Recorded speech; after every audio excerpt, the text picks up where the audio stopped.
I'm really interested in how a work of art, how can it convene a public around itself, and how that is, like a self-organized public, right? Like people coming together on their own accord for something is to me really important in this day and age.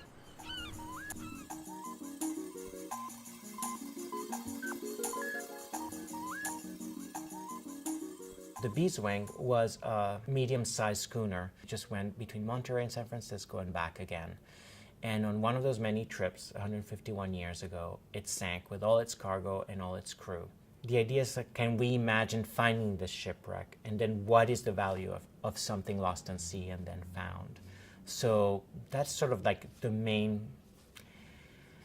spinal cord of the piece. When you come upon the piece, that water that is basically a cropping of the ocean, right, of the bay, has one element, which is like the sunken ship, which is made with compressed air that's rising from the bottom and drawing, in a way, the outline of the ship. You can also turn inland and see this rowboat, and the rowboat is full of barrels, like the cargo of the sunken ship. And there's also a crane that swoops over the rowboat and into the bay water where the shipwreck is being suggested. And then you can dip a canvas bucket into the bay and draw water and splash it onto the rowboat.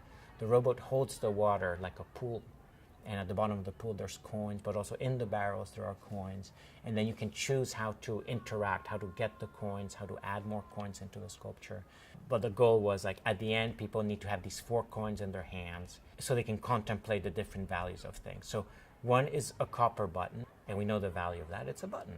One is a copper disc. It's actually probably the most expensive thing in that set because copper is an expensive commodity. The other one is a crayon that is cast exactly like a penny. And the last one is a special coin minted for the project that says, "We make the treasure together." The 5th implied coin is a penny, but at one moment I was going to put pennies in there, but then I realized, no, the penny is what people should bring to it. And it's the implied 5th coin. So the idea is, like, with those 5 in hand, you maybe can think a little bit about what the value of things are. We know what things are worth in our society. And it's really hard to bring back an intangible feeling of what value is to objects, right? And if I can insert this fabricated sculpture into this narrative of the Beeswing, which is an actual ship that sank, will these objects now gain this undeterminate value? And it's up to the viewer then, and the person who engages the piece, to then assign value to these things. And if that happens, I will be a very happy person.